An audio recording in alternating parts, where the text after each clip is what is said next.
to Alumni Appreciation Night this evening. We're so glad to have you with us.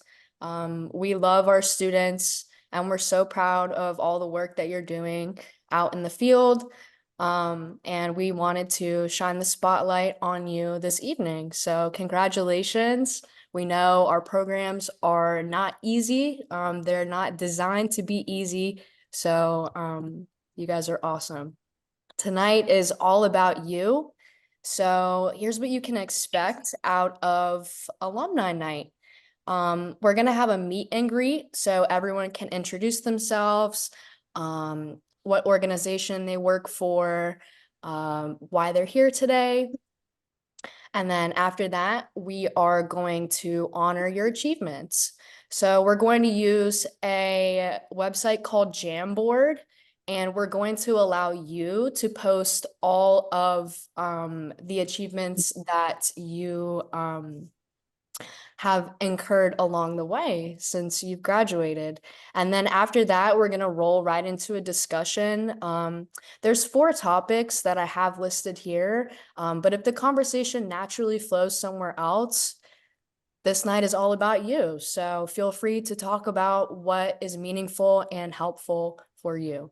And then after that, we're going to have a couple quick questions to help us, because your feedback is really important and you went through the program, so you know best how to improve it. And as well, if you haven't picked up a copy, there is the Gartner ebook as a free gift from us. And we wanted to start holding alumni events regularly. So this is the first one that we've ever done.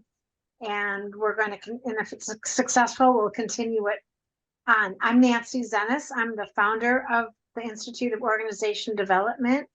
And I'm really proud of all that we've achieved in the many years that we've been in existence and of all the people that have gone through our program. So we are so lucky that we've met people from all parts of the world. And we do have some people here from, well, one of our people that work with us that we're really close to, Vitas Dano, he's here from Ghana, Africa, and we've been working with folks in Ghana since 2010. So we feel like Vitas and his family are our family now as well. So that's just a little bit about me. I just jumped in because you probably are thinking, who's the lady with the shiny glasses?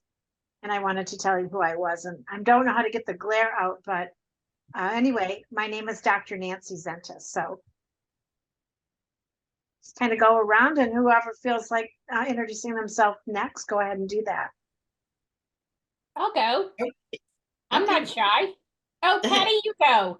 You go. Well, okay, I'll go. My name's Patty Damon, and I am one of the leaders at the Institute of Organization Development.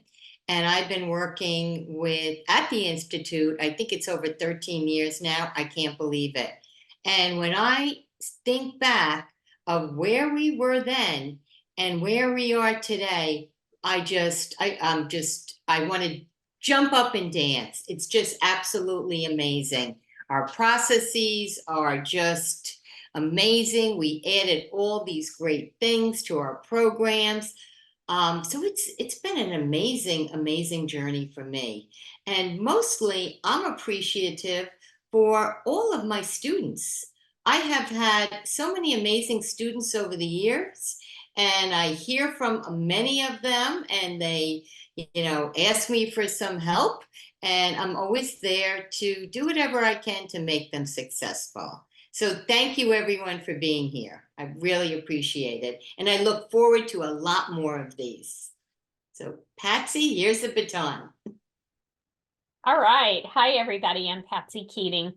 I just in July left corporate America, and I joined the IOD team as a consultant. So I help people to determine which certification programs are best suited for them. And I've known Dr. Nancy for, oh my gosh, 30 some odd, I'm not going to even go into 30 some odd, let's just leave it at 30 some odd years. And I've always had such great respect for her. And then I found out a lot about what IOD is doing. And so I was excited about joining. I facilitate talent management and leadership development.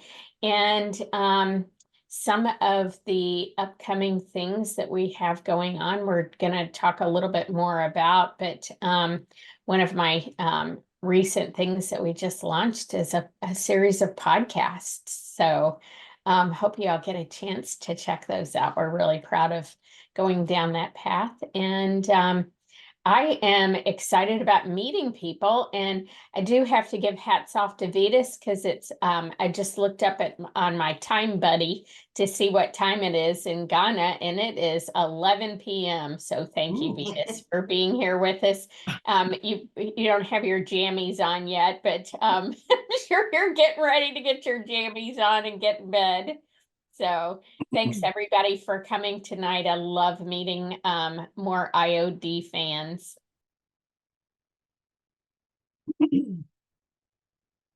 Well, good evening, ladies and gentlemen. I am Gene Wheeler.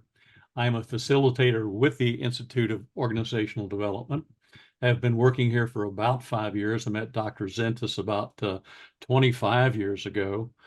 My passion is leadership development, executive coaching, and also looking at what the Institute of Organizational Development can build or develop that'll help with the challenges that you face as you're in the new work environment. And so we have some exciting things that will materialize over the next this year. And so be sure that you look at what's going on with the Institute of Organizational Development, and welcome. I'm very excited to be here. Thank you. I'm gonna jump in there after Jean and say good evening to everyone. My name is LaDawn Williams. I am especially happy to be here because there's something actually been meaning to reach out to Nancy and tell her, and I haven't, and that is that she inspired me to be where I am right now in my educational career trajectory, and I'll just tell you about that in a moment. I went through the program at the beginning of the pandemic, and what I learned in this program is how much I didn't know, and how much more there was in a space that I had a passion about. And so, in the years since then, I have decided to go and get more learning. And so I am currently channeling you, Dr. Zentis, and I'm in an EDD program in organizational leadership and looking at ways to bridge the passion and the work that I do in DEIA and organizational development and how to make change in that regard. And so I wanted to say thank you for that inspiration, but also from the people that I've met in this program. I've learned so much from, and I see such a need in this area, especially in times such as now. So really glad to be here. I'm really glad to see you, and thank you for that. I appreciate it. And thank you for all your hard work in the field of OD. I mean, it's amazing. And I'm glad there's people like us out there. So great to see you again, LaDawn. Yes. Okay, so I'll take the baton from LaDawn. I'm Vitus Dono. I'm in Ghana. I started my OD journey or my OD career in 2014. And I got the opportunity to meet Dr. Nancy and Patty at a conference in Ghana. So that's where we met. That was in 2015. Then when I completed I was actually studying a master's degree in organizational development at the time. That was with a new college in Ghana, which is the College for Community and Organizational Development, an affiliate to IOD with Dr. Gabriel Benaku.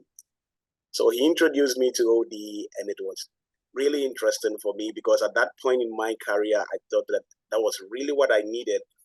I had just taken up my family business. My family runs a school. So we run basic school, that's kindergarten to junior high school, and then we have senior high school as well. So I had just stepped into big shoes, and when I heard about OD, I felt that was exactly what I needed because I saw potential in there to be a good leader. So that's when I stepped in, and when I met Dr. Nancy and Patty at that conference, there was also Roland Sullivan. They inspired me so much, and I felt really this was the way to go.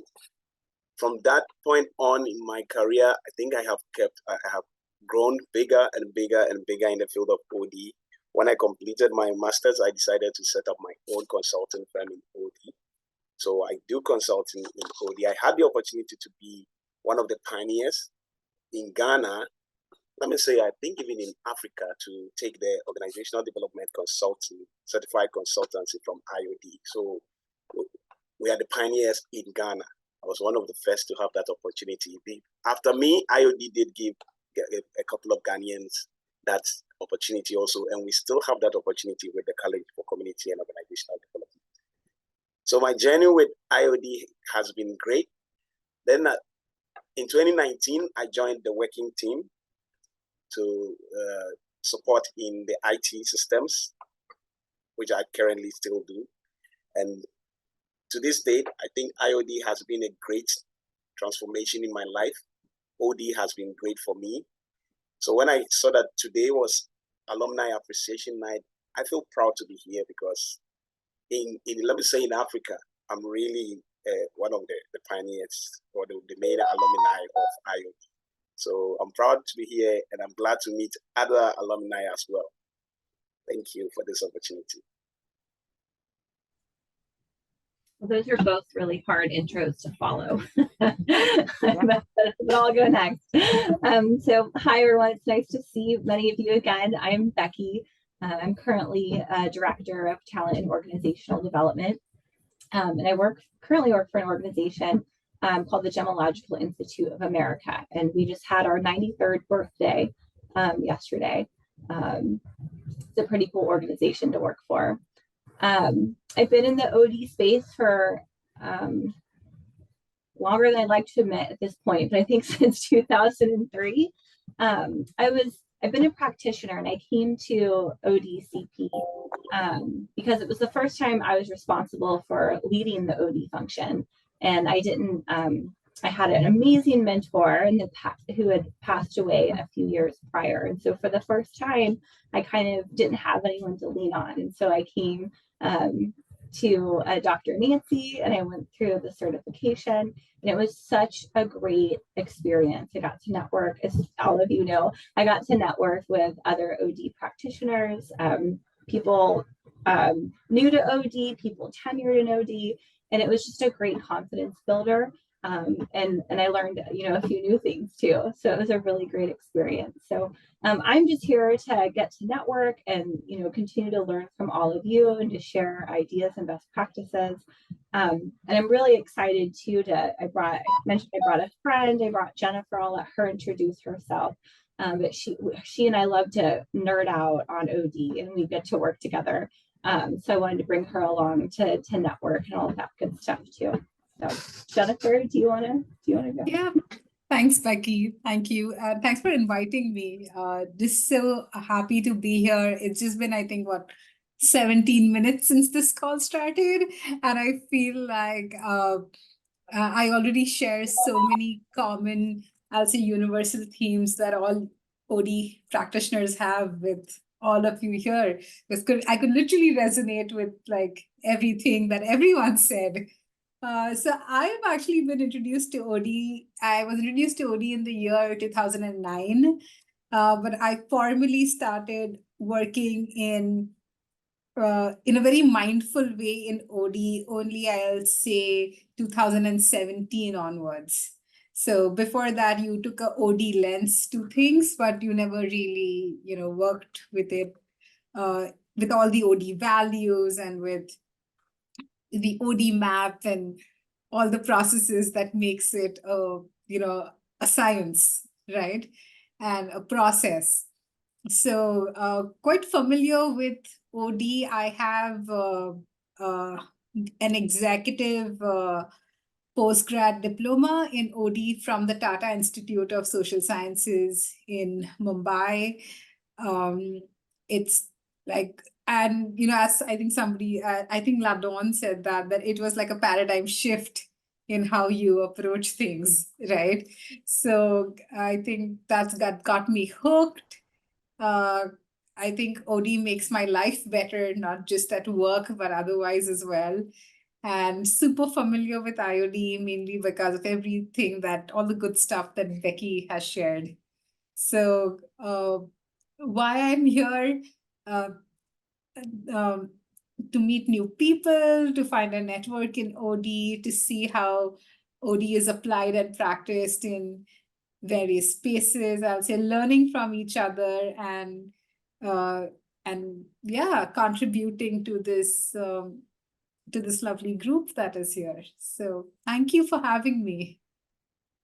Thank you for being here, Jennifer. We've also been to Mumbai, and one of our first students was an OD director at Tata Motors. Oh, who? I worked at Tata Motors.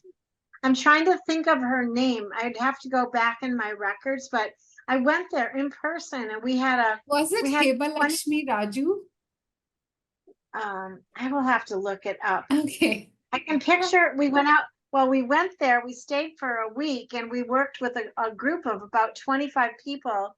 And we, obviously ate dinner with them and breakfast and lunch, and spent that time putting them through one of our first certification programs. Because we had, I don't know, did you ever hear of Rachel Thomas or Gemini? She was in Chennai, but she actually set up the OD certification program in Mumbai and throughout India. Oh, okay. I'm not familiar with that name.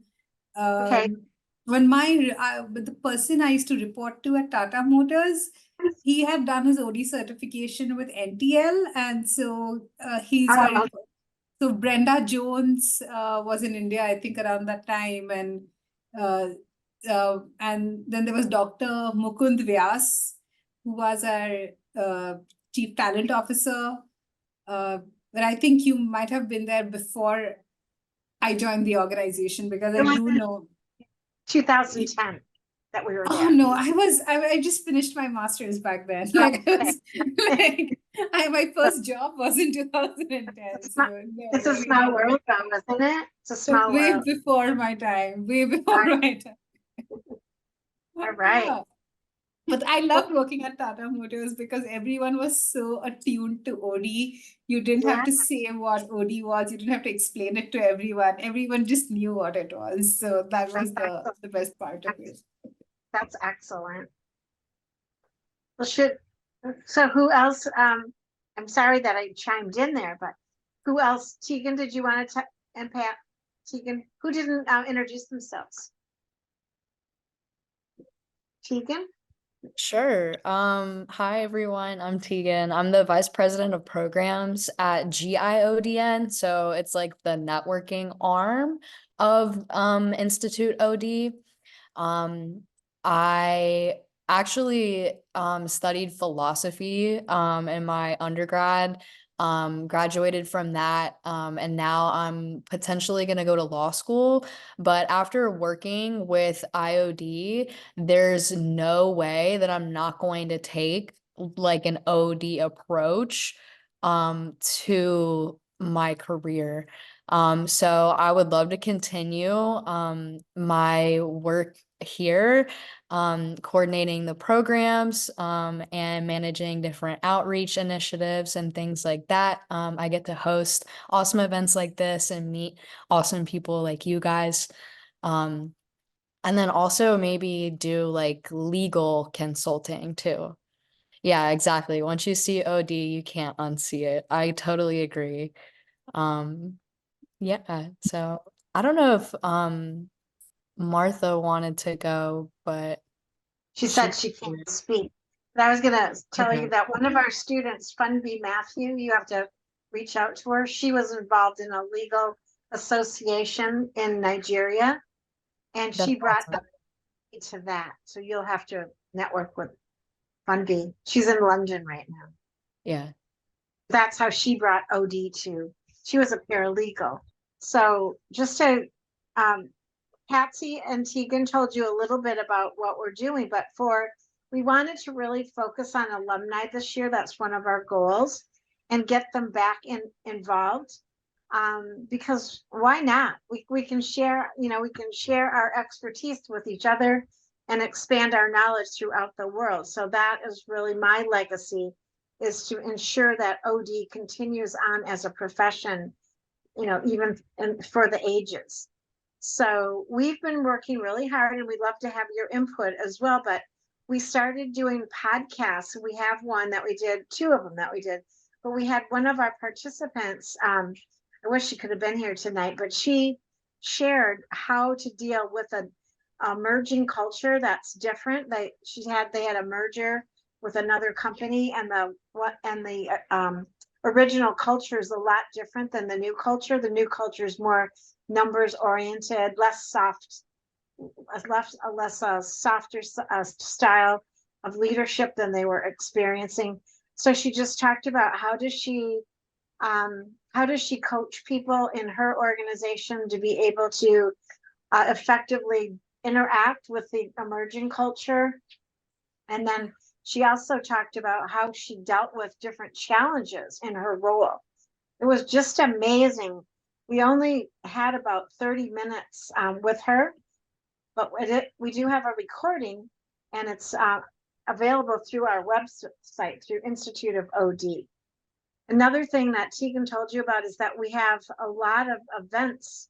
We created a global OD network, and that's because the ones, we all are familiar with regional or local chapters, but there's only one global network, and they don't have monthly events. They have a conference once a year.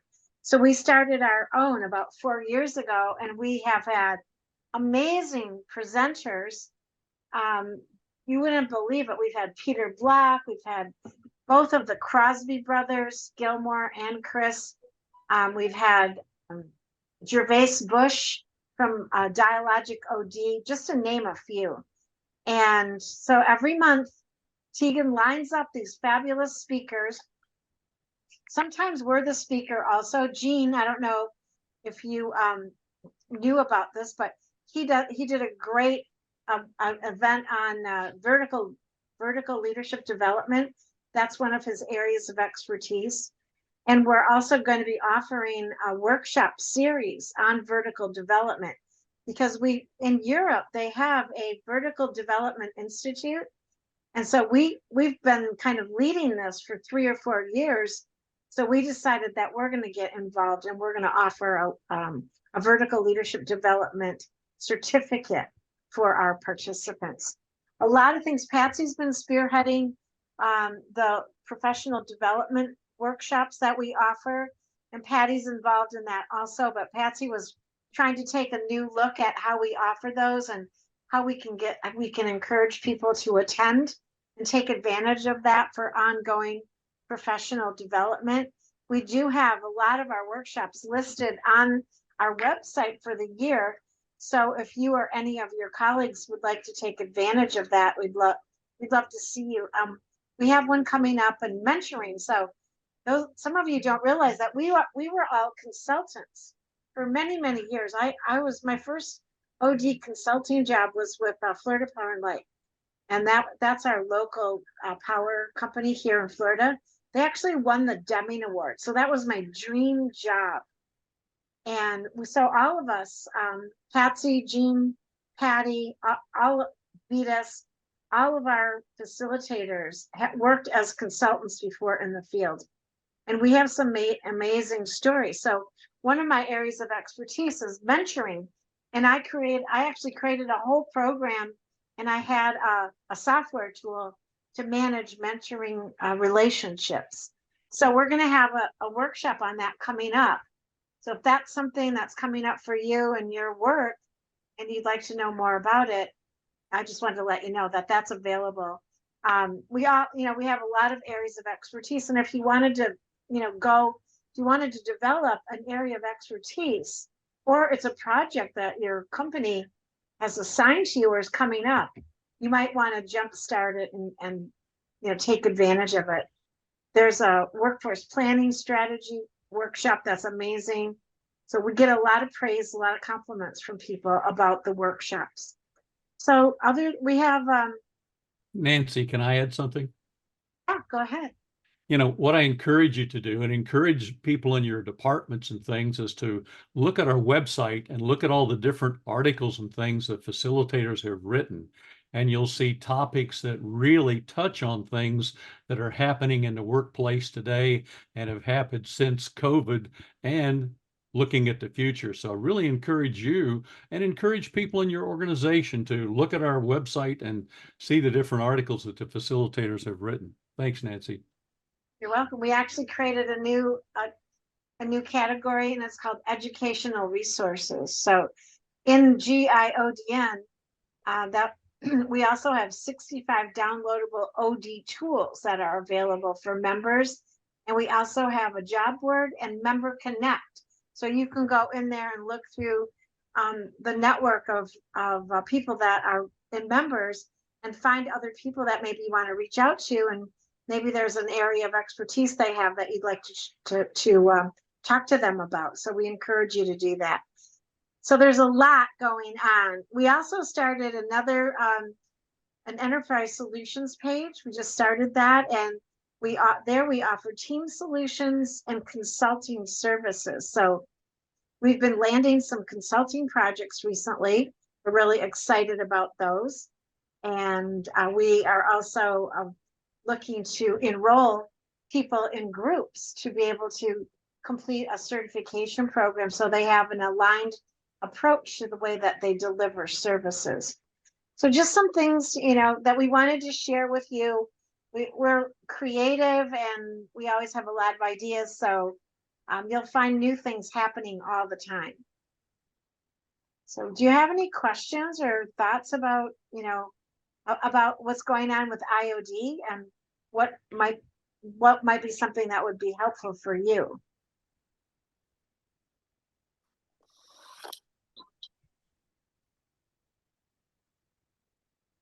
We still have LaDon here. Yes, you have LaDon intermittently sneaking to eat dinner while we're talking. Oh, okay. That's okay. We gotta have nourishment. No, I have class after this, so it was like, okay, Oh, it's this moment or now. All right. One right, of the so- things that I'm really interested in hearing others that are having tools or resources or just any kind of information in is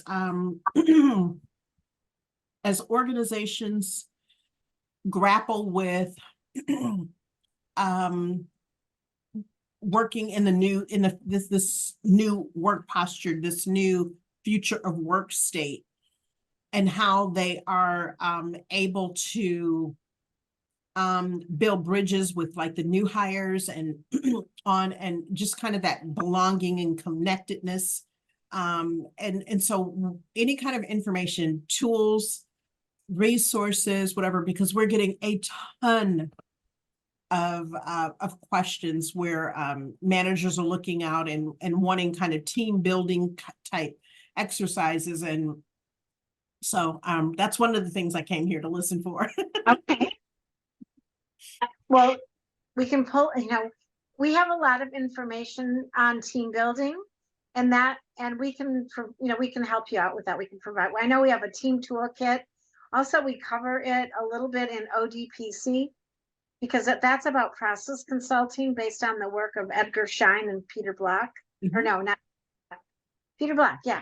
And so we deal with that, but definitely that was a big piece of our work in the day was doing team development and, definitely trust building activities, getting people together, using facilitation tools to get people to feel comfortable sharing and dialoguing and being heard and being included. So I would definitely, I'm not sure if you got that when you were in the program, but I know that's in the OD toolkit. So storming, using SWOT analysis, using appreciative inquiry. Patty and I did an activity recently where we did an affinity diagram, using the sticky notes, also multi-voting, achieving consensus agreement, using fist of five, creating roles and responsibilities. One of the best team building models that I've ever seen, and that is by David Sibbett, and he owns Grove International. And the lady that did the presentation on Tuesday, she actually went through his program, his facilitator program. But he's got some amazing tools that you can actually download or you can use to facilitate different discussions that you have with groups. And I love his team building model because it's different than the Tuckman model, where the Tuckman has, what is it, norming, forming, storming, and performing. But David Sibbitt's is more on a V, and it's got different stages, and then where they start to move up the ladder. I don't know if you remember, but Tuckman's is more like the level based on level of motivation and level of performance. So Sibbitt's is a little bit different because as it's based on competencies, and it actually identifies what competencies the team members are at each of the stages of team development. And then as the V goes up, obviously, those are the competencies for more of a high performing team. So those two models are really helpful and valuable for, and I call it high performing team assessment. You can do one of those, and you could ask your team, well, where do you think we are? And where should we be? Where do you want to be? And what is it going to take to get there?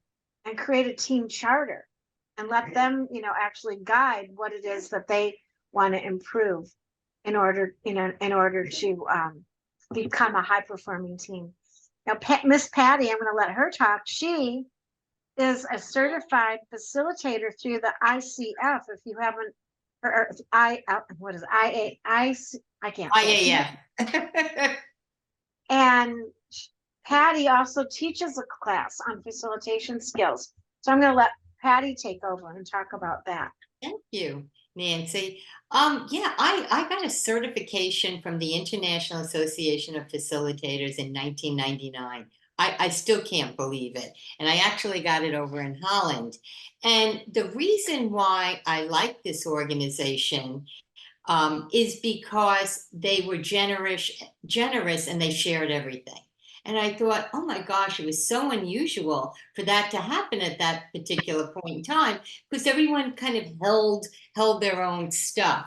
And that's one of the reasons why I really liked working with Nancy over the years, because of the generosity. We want to share what we have with you. And many times we find people need tools and things along those lines, so we give them. But the International Association, great organization. I am actually probably going to go for an emeritus status. I can't believe I'm saying that at this point in my career. And I'm actually going to be helping them with an assessment the beginning of April. Oh my gosh, it's coming up. And because I still work with them and help them out as we assess facilitators. So we want to make sure that people have the right stuff to be able to go out and facilitate. Really meaning that if they get that certification, they are able to demonstrate those competencies. So with our program, our workshop at the Institute of OD, many of what we were using is based on those core competencies with the IAF.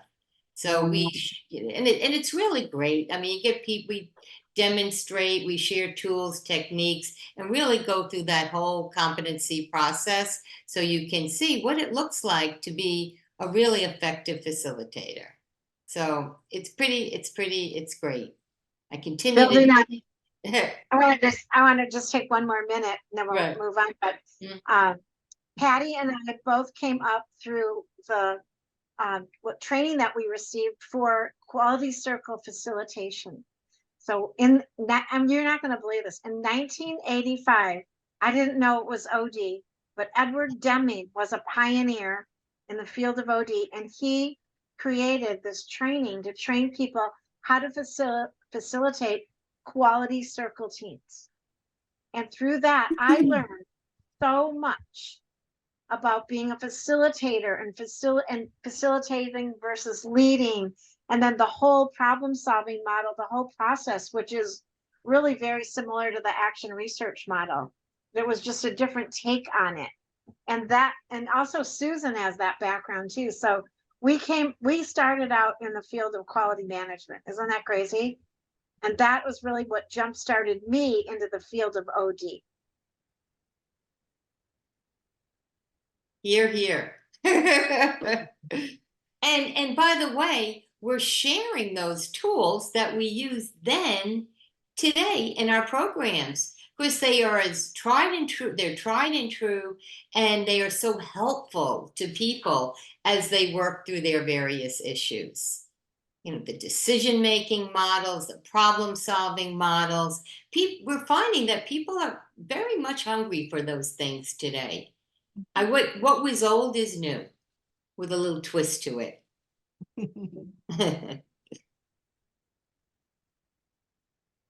Who else would like to share?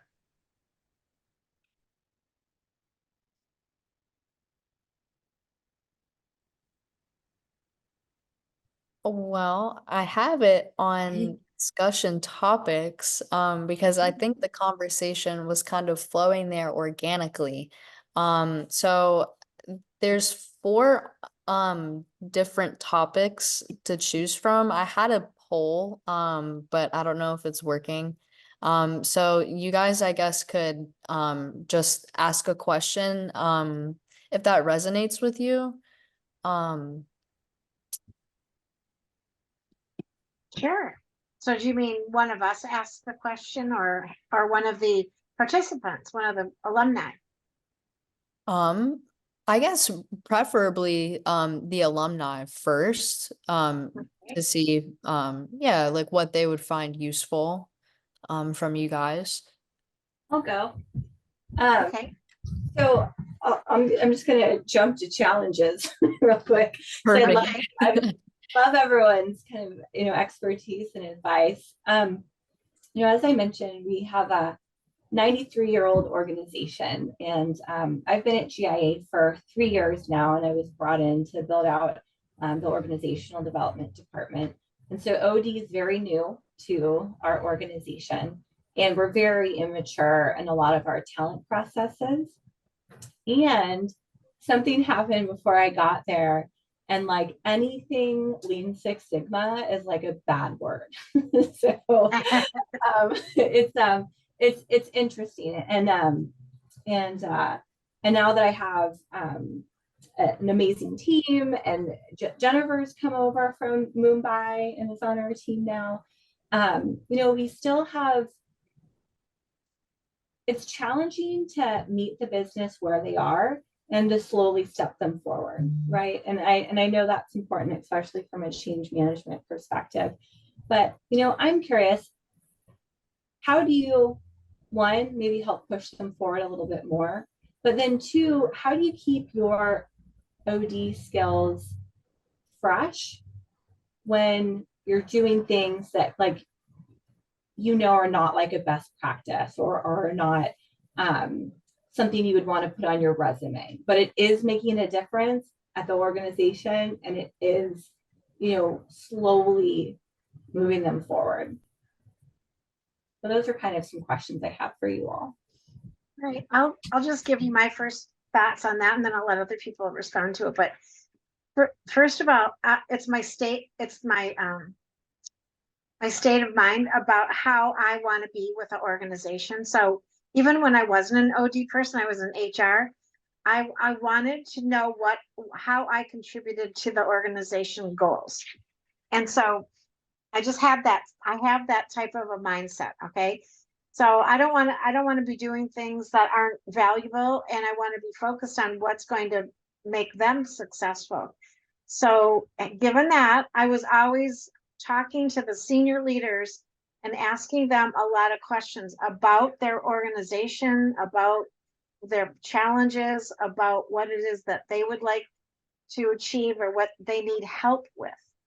So that was my role, and I developed relationships like that. Now, not everyone is willing to work with you, and some people, things change and people leave, and they've got problems. But the relationships that I developed worked out really well, and I was able to help them with a variety of issues related to like performance management, employee satisfaction, employee dissatisfaction, and things like that. And that kind of expanded. And then they would ask me to come in and help them with their teams. Or so I was able to develop a relationship, but I always had I would always start off with asking them questions. And the client discussion guide that you all use in, starting with the entry, the contracting. Well, I created that as a tool so that we'd have a structured approach to how that we work with them. And we use that over and over and over again. All right. You can use it as a planning tool. You have questions there, and you can learn how to ask meaningful questions. You're helping them. Your role is to help them find the right solution to satisfy the need. And that's why we have to also be able to ask questions about assumptions, biases, getting feedback from other people. That's all part of the process of making sure that we're helping the client rather than just jumping to what it is that they want and act as a pair of hands and get it done. So I just kind of model that the best I can. And of course, there's always the outliers where people are just not going to go along with it. But I still have the mindset of an OD person. And you win some and you lose some. Becky, I have a suggestion too, if- if I can pipe in. Becky, what I would say too is always find somebody that can be a champion for you. And that somebody that you say, if you get somebody that's successful at it, then all those outliers are kind of saying, well, what's Becky doing with that department that's making the difference? And I'm going to kind of piggyback on what Nancy said too, is that if you can link something to the strategic plan, any type of initiative, look at the strategic plan and then look at what does the department do that's a chunk of that strategic plan. And even ask them, and then ask them, how can I help you make that happen? And if you can do that, and you'll start to see what the needs are, naturally you're going to have some people that are not going to be on board with you. But then you're going to have those people that'll be success factors. And then all of a sudden people will start to hear what Becky and Jennifer are doing and LaDawn are doing. And they'll start saying, well, wait a minute, what's happening here? And all of a sudden you'll see that slowly, and realize a lot of things that we teach with the Institute of Organizational Development, some of it you'll keep it in your back pocket, but I'll guarantee you with everything that's happening in the world today and all the research that's out there, the changing that'll be going on with HR, with performance appraisals, with 360 assessments, that all of a sudden people are going to see that the things that you do have, they're going to need. Thank you. I'm just going to throw in my 2 cents and again support everything that Nancy and Jean said. And the one thing that we have to remember is it is slow. It is a slow process. We want to move things along. And I remember listening to Edgar Schein at a conference back in the day in Portland, Oregon. And he said 2 things. He said, it's okay to go slow. And he said, always work on the relationship. He said, if there's one thing I could tell my younger self, it would be to work on that relationship. And the other thing is what I like about Edgar Schein and what I've always incorporated into my practice is look for opportunities to help. And people have to be ready for you to help, and also look for those opportunities to provide feedback, because every once in a while you'll see that great opportunity, and that's the time to zone in, and people, they're ready for it. So you have to wait until somebody's ready for it, and once you do that and you're empathetic, right? Because we care about them, we care about their feelings, and because they're many times upset that they're not where they need to be, or the organization isn't where it needs to be. So I think we have to recognize that as well. And we have to be comfortable with ambiguity, because there's a lot of ambiguity, especially in the beginning when we're working with the organization. And there's also opportunities to even sell OD, because a lot of people in the organization, they don't even know what OD is. They think it's training, right? So we've got to work with them, and we've got to educate them little by little as to what OD is. And by being their helpers, that indeed is going to make them clamoring for you, clamoring. So that's Kind of my 2 cents. It reminds me, Patty, of a project that we had in Puerto Rico. So we went every month for 3 days to Puerto Rico for 7 months to work on a leadership development program. And we had all these leaders working together on solving 4 business challenges.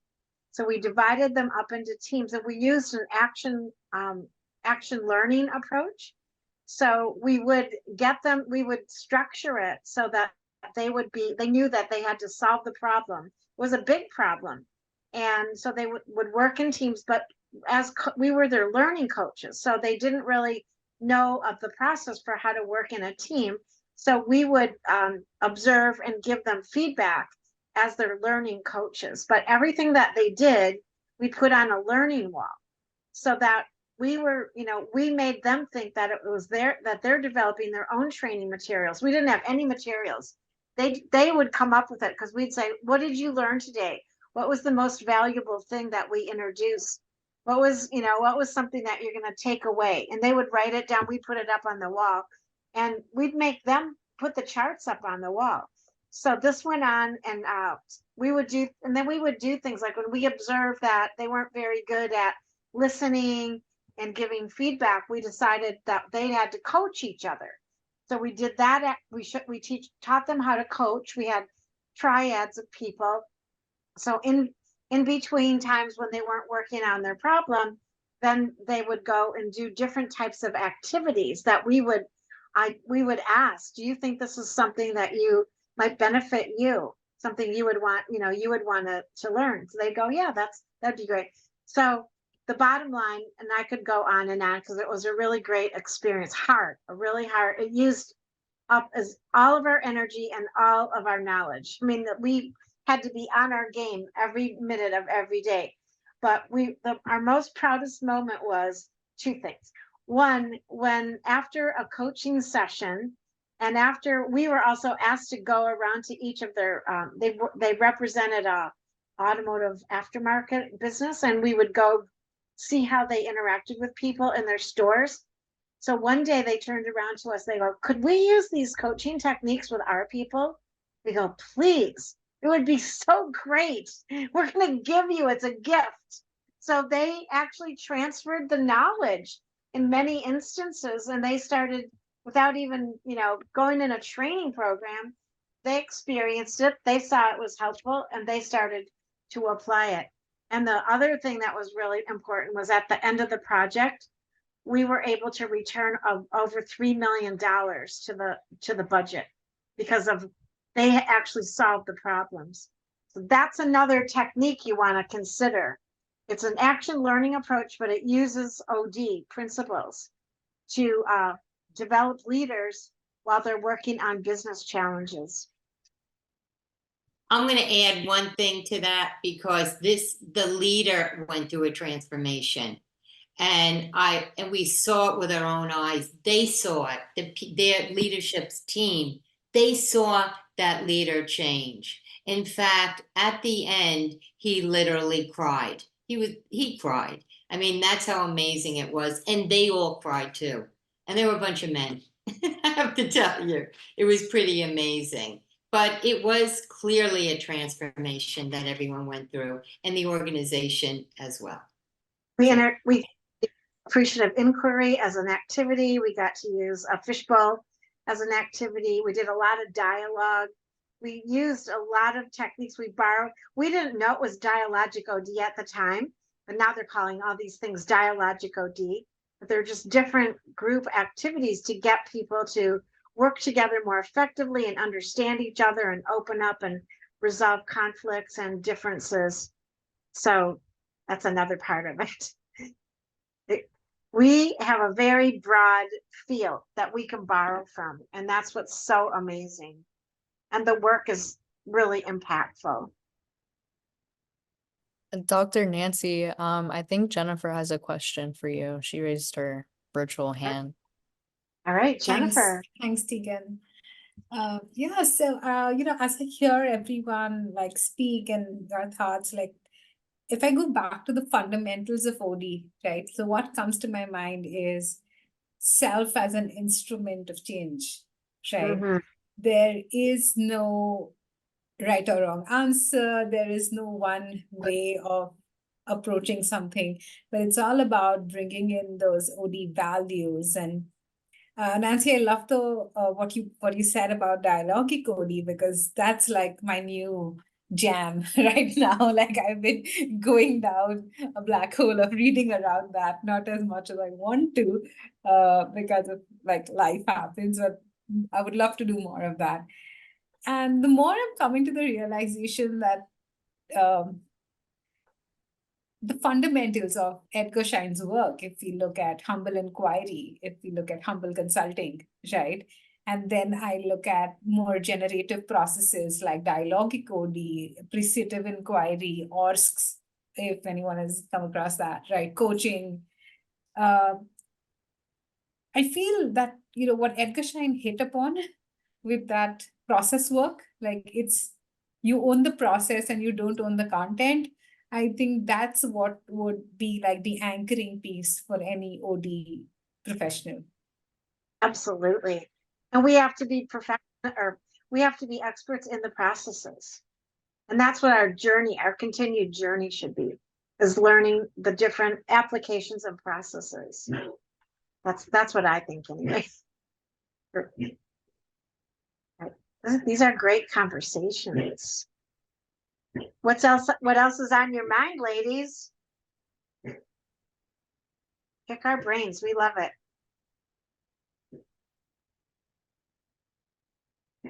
Patsy, did you want to share something? No, A question. Actually, yeah. Go ahead, Jennifer. Thank you, Patsy. So a question that I've been mulling over is around trust at the workplace. And there, of course, has been a lot of work done around trust at the workplace about how, there are, and I've recently been also familiarizing myself with some of the work around polarity. I was in fact speaking with Becky, and we were like, the opposite of trust is not mistrust or distrust. That is the lack of trust, right? The opposite of trust, if you look at it in terms of polarity work, could probably be trauma, right? And most of us do work in talent management, talent development kind of roles when we are within organizations. So if we are doing succession planning, if we are doing leadership, right?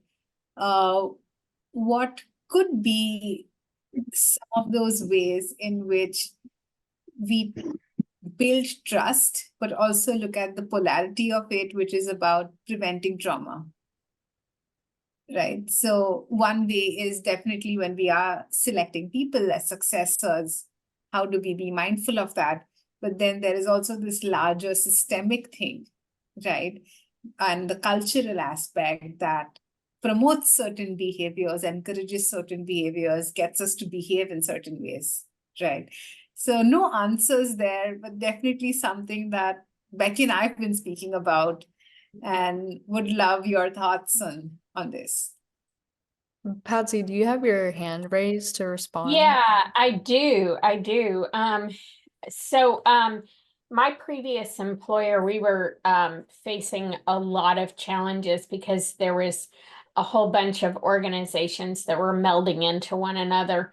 And so and there had been some layoffs, there had been a lot of uncertainty, ambiguity, and well, as Jean calls it, VUCA, volatile, the volatile uncertainty.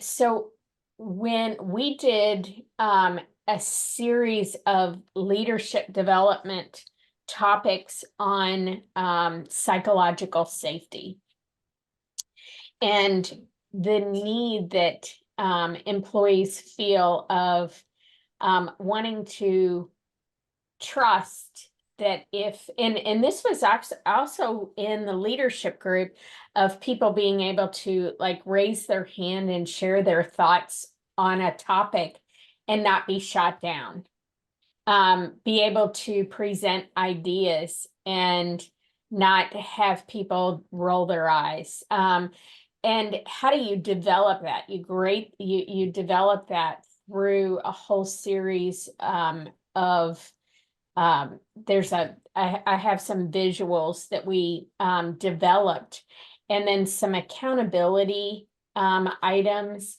I'm just looking through just some of my old notes, and how to develop that psychological safety, is trust, be human, allow for people to be human, inclusion, and then a lot of appreciation. And encouragement and engagement were some other topics that really came about. So we used a lot of visuals to kind of address that, because trust doesn't happen unless I feel safe. And I have to feel safe in an environment in order for that to actually happen. So that was just how we approached it. And we had some really, really great experiences. I have some psychological safety tools that we used to help leaders to develop that type of, of feeling amongst their employees. I don't know if that gives any help to That's you, Jennifer. excellent. That's excellent. Sorry, Venus, did you have your hand raised? Yeah, sure. Okay. So I know there's a trust model. I've not really looked into it, but I would love to, if our facilitators could share some light on it and how it actually ties into the OD process. Is there a way that model or any of those models could enhance the trust we are discussing here? Using the trust model, how does it tie into OD and how would that help? I'm so sorry, Venus. There was someone at at the door of my office, so I had to speak with them. I'm so sorry. Could you please repeat yourself if that's okay with you? Sure. So I was saying that I know there's a trust model. I've not really looked into it, but I was hoping if our facilitators or if anybody could share some light on how that actually ties into the OD process and how that would be helpful in what we are talking about.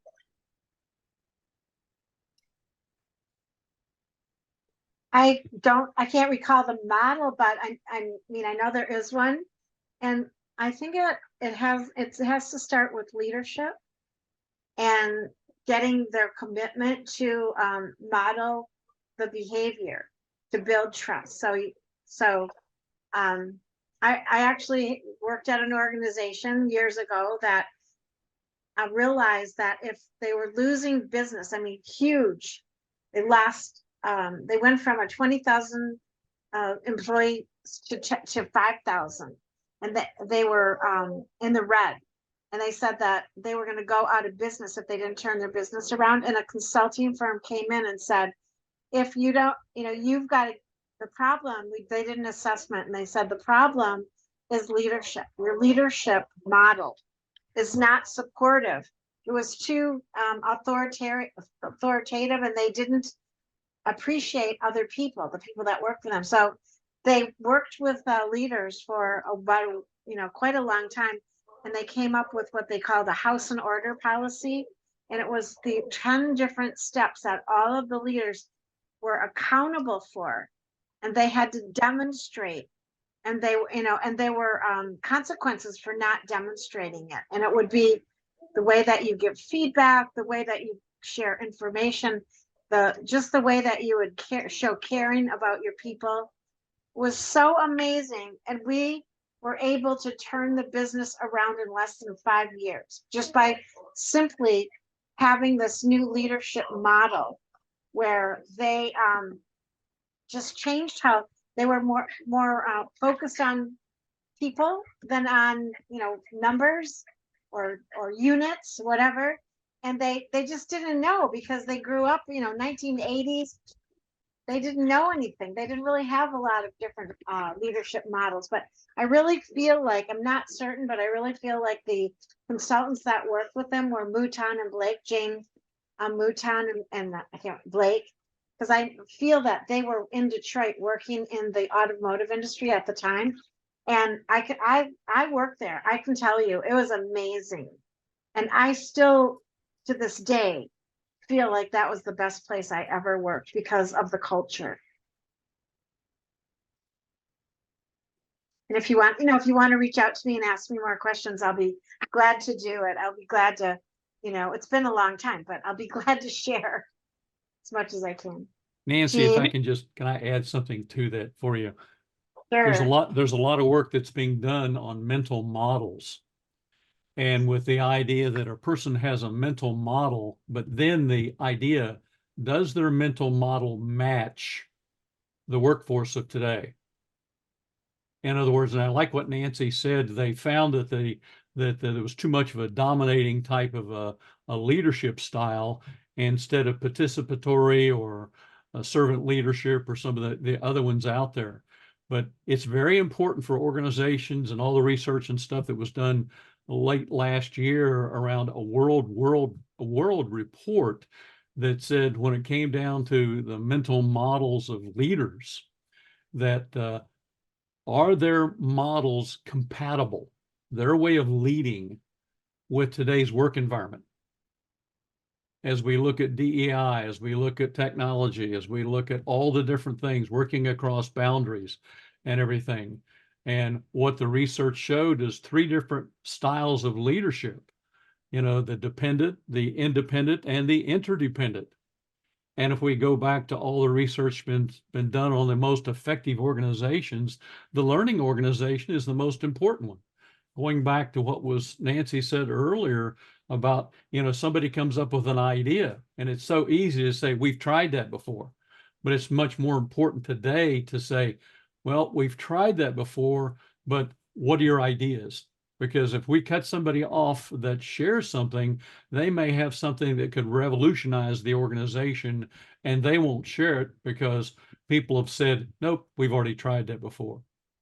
I found a trust model. I really like it. It says it's based on 5 elements: credibility, respect, pride, camaraderie, and fairness. So I will try to get it out. It's in the chat. I put it in the so thank you, Pat. Yeah, that is the Great Place to Work Institute's trust model. And it's the one that I used for the last 3 years, doing a lot of work and development with our teams, our leadership teams on that. And I got to tell you, it was amazing.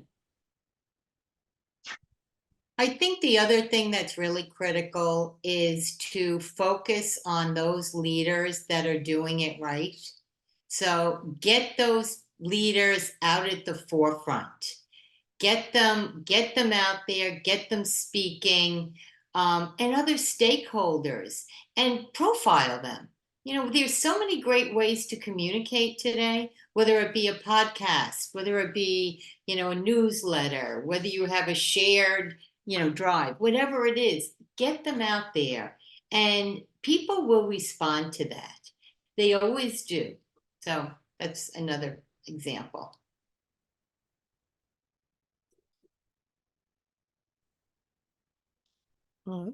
Does anyone have any other questions? Nancy, I think you're on mute. I don't know if you meant to be on mute. I'm trying to be quiet. Okay. Was this helpful, ladies? And then do you have any other questions? No, this was great. Thank you. We can go on and on, can't we? Ryan Gottfredson has a book, 2023, and it has to do with the elevated leader. And it looks at the 3 leadership styles, but it also looks at the compatibility. And so that would be something that I would encourage everybody to kind of glance at and see, you know, are the leaders in our organization, is their style of leadership compatible with the new world of work? Thanks for letting me share that. Yeah, Gene's the guy for leadership development. If you have any questions there, so make sure to read. I think you can also, I like the metric part, right? Tying it to a metric. So are people, what is your separation rate? What is your risk of departure? What is your satisfaction level? You know, how is your organization doing in terms of productivity? So I would tie it, I would tie the trust and the to the trust factor and the psychological safety factor to some metrics to show how it's really impacting the organization. And remember, we always mention that leaders are responsible. They own the problems because that's what they're measured on. So if you can find what that is, then they'll listen to you and start to work towards solving the problem. Just one comment there too, Nancy. I like to say that there are things that communicate to us, but are we listening? Exit interviews talk. What do the exit interviews say? Performance appraisals talk. 360 assessments talk. Engagement surveys talk. Focus groups talk. But are we listening to those?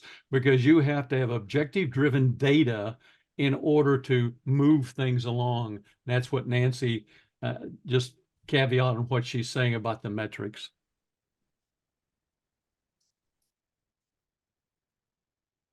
Sasha says, sadly, in the Caribbean, the metrics tend to be for others, not the executives. It tends to be a culture of low accountability. Well, hi, Sasha. I didn't know you were there. She says hello. She snuck in at the last minute. Excellent. Yeah. Excellent. Well, we did record the session, so if anyone missed out, we'll be happy to give you the recording. And really excited that this was our first time that we've had a alumni event, and we hope to have many more. And it was really fun to see everybody and be with everyone and just talk about what we love the most, right? OD. Well, we love other things, but we really like OD. I really like it as my profession. And I know my colleagues feel the same way. We're excited every day to get up and to do our work. So thank you for also being there for us. Yeah, thank you guys. This was great. Jennifer, thanks for joining with me. Thank you. Jennifer. Thank you, everyone. Thanks for having me here. Thank you. Welcome. Thank you guys so much for joining. Yeah, thank you. What a pleasure. Thanks for listening.